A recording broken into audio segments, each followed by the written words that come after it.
عمر کا نام صرف کام نہیں، حضرت عمر کا نام انقلاب برپا کر دیتا ہے۔ حضرت عمر کا نام کفر کے ایوانوں میں جبر، ظلم، شرک کی وادیوں میں جب حضرت عمر کا نام بھی لیا جائے تو بے ایمان کانپنا شروع ہو جاتے۔ حضرت عمر فاروق رضی اللہ تعالی عنہ، حضرت عمر معمولی شخص نہیں، معمولی آدمی نہیں۔ کچھ لوگ صدیوں کے بعد پیدا ہوتے ہیں اور کچھ لوگ ایسے ہوتے ہیں جو ایک ہی بار پیدا ہوتے ہیں، ان جیسا دوسرا پیدا ہوتا ہی نہیں، دوسرا ان طرح کا پیدا ہوتا ہی۔ حضرت عمر رضی اللہ تعالیٰ عنہ جیسی شخصیات پیدا ہی نہیں ہوتی دوبارہ۔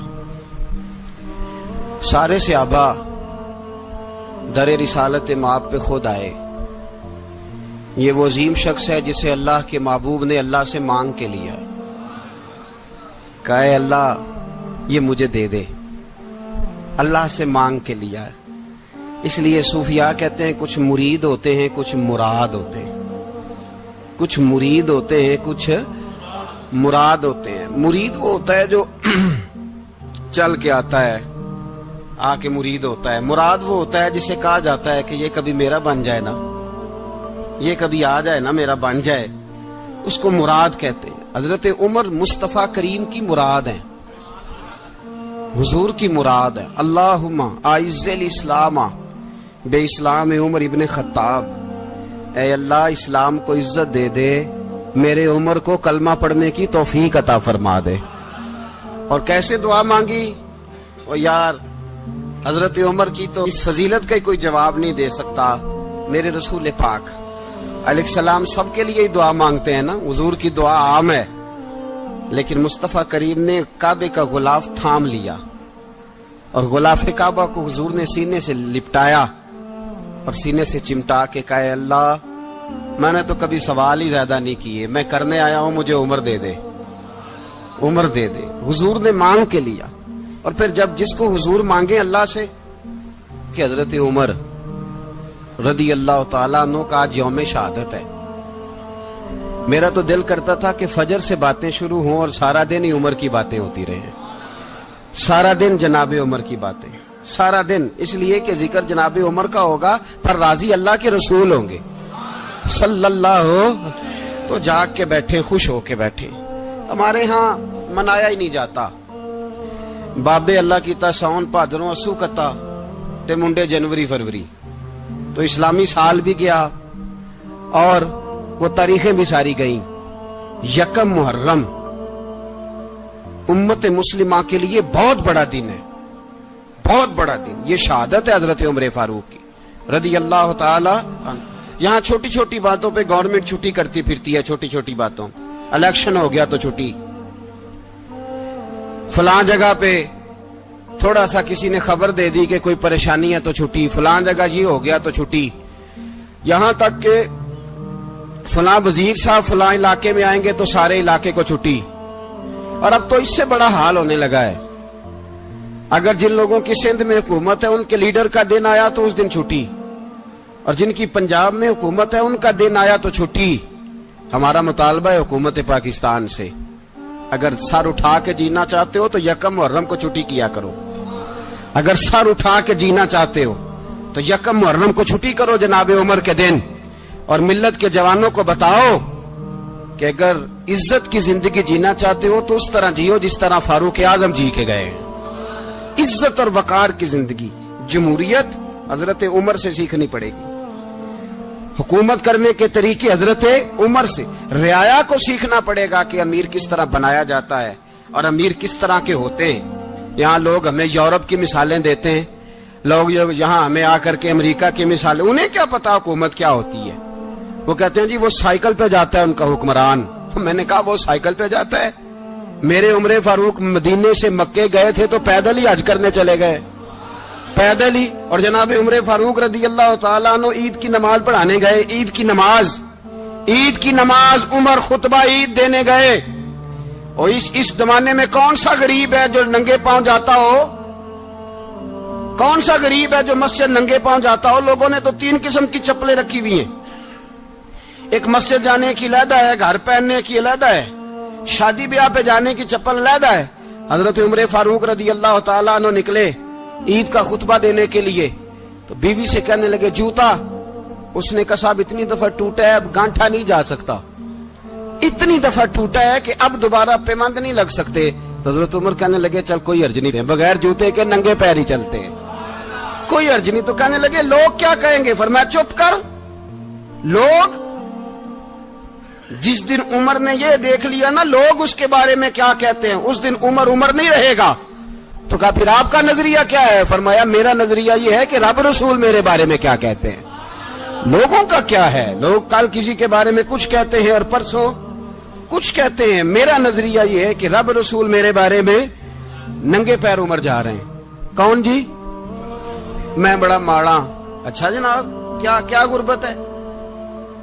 10 قسم کے جوڑے لٹکے ہوئے ہیں کمرے میں، اور پہننے کی فرصت نہیں، سویرے کیا پہننا ہے، شام کیا پہننا ہے، 15 سوٹ کٹھے استری ہو کے لانڈری والا بھیج رہا ہے، اور تو غریب ہے، تو بہت بڑا غریب ہے۔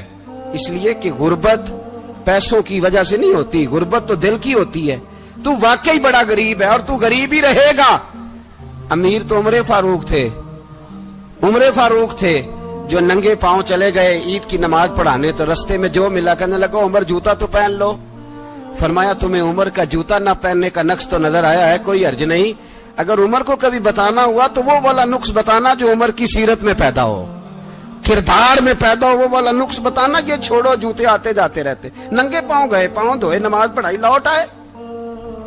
او بھائی یہاں تو ہمارا بناؤ سنگار اترنا، جتنی توجہ کپڑوں کی طرف ہے اتنی توجہ کبھی ہماری علم کی طرف ہوتی نا، جتنا ذوق شوق ہمارا بناؤ سنگار کی جانب ہے، اتنا بناؤ سنگار کبھی ہمارا اخلاقیات کی جانب ہوتا تو معاملات بڑی حد تک سنورے ہوئے ہوتے۔ حضرت سیدنا فاروق اعظم رضی اللہ تعالی اپنی زندگی کو ترتیب دیا، ایک دن بھی خلافت نہیں مانگی اللہ سے۔ حضرت عوف بن مالک اشجعی ایک صحابی ہیں، حضرت عوف بن مالک رضی اللہ تعالیٰ عنہ فرماتے ہیں کہ جناب ابو بکر صدیق کا زمانہ تھا تو میں نے خواب دیکھا، میں نے خواب میں جناب عمر کو دیکھا، اور میں نے دیکھا کہ کوئی کہنے والا کہہ رہا ہے کہ عمر وہ ہے کہ اللہ کے رستے میں کوئی اسے جتنا مرضی برا بھلا کہے یہ پرواہ نہیں کرتا۔ کس کے رستے میں؟ بولے سارے۔ اس کا مطلب ہے اللہ کے رستے میں لوگ برا بھلا بھی، قرآن مجید نے کہا وَلَا يَخَافُونَ لَوْمَةَ لَائِمٍ، کچھ لوگ ایسے ہیں جو برا بھلا کہنے والوں کی پرواہ نہیں کرتے۔ آپ یقین کریں اگر پرواہ شروع ہو جائے نا تو دین کا کام ختم ہو جائے، نہ کوئی تقریر کرے، نہ کوئی تدریس کرے، نہ کوئی پیری مریدی کرے، ختم ہو جائے اگر باتوں کی پرواہ ہو۔ لیکن وہ پرواہ، حضرت عوف بن مالک اشجعی کہتے ہیں میں نے خواب میں دیکھا کہ عمر وہ ہے جو کسی کی پرواہ، اور دوسری بات میں نے یہ دیکھی کہ عمر خلیفہ بنے گا، اور تیسری بات میں نے خواب میں یہ دیکھی کہ عمر شہید بھی کیا جائے گا، عمر شہید بھی ہوگا۔ یہ میں نے 3 باتیں خواب میں دیکھی۔ فرماتے ہیں میں نے آ کے خواب حضرت ابو بکر صدیق کو سنائی، وہ خلیفہ تھے، وہ کہنے لگے ٹھہر جا میں عمر کو بلاتا ہوں، اس کے سامنے دوبارہ سنانا، اس کے سامنے۔ فرماتے ہیں میں نے بلایا حضرت عمر فاروق کو، آ کے بیٹھے، خواب شروع ہوا۔ کہ ایک بات تو میں نے یہ دیکھی کہ آپ ملامت کرنے والے کی پرواہ نہیں کرتے، دوسرا آپ خلیفہ بنے گے۔ جناب عمر کہنے لگے چپ کر، ابو بکر کے سامنے ہی کہہ رہا ہے، چپ کر، خلیفہ کے سامنے ہی کہہ رہا ہے۔ تو حضرت ابو بکر صدیق کہنے لگے عمر اسے کہنے دو، مجھے لگتا ہے رب کی رضا یہی ہے کہ میرے بعد اگر مصطفیٰ کا منبر ملے تو عمر کو ملے، اسے کہنے دو۔ یار یہاں تو لوگ ڈھینگے مارتے ہیں، یہاں تو لوگ دعوے کرتے ہیں میرے سامنے فلانے کو بھی بٹھاؤ، فلانے کو بھی بٹھاؤ، اس کو کیا پتا، اس کو کیا پتا، یہ تو بڑکے مارنے کا دور ہے۔ حضرت عمر رضی اللہ تعالیٰ عنہ کو تیسری بات کہی، حضرت عوف بن مالک نے کہا آپ شہید کیے جائیں گے، میں نے خواب دیکھی ہے۔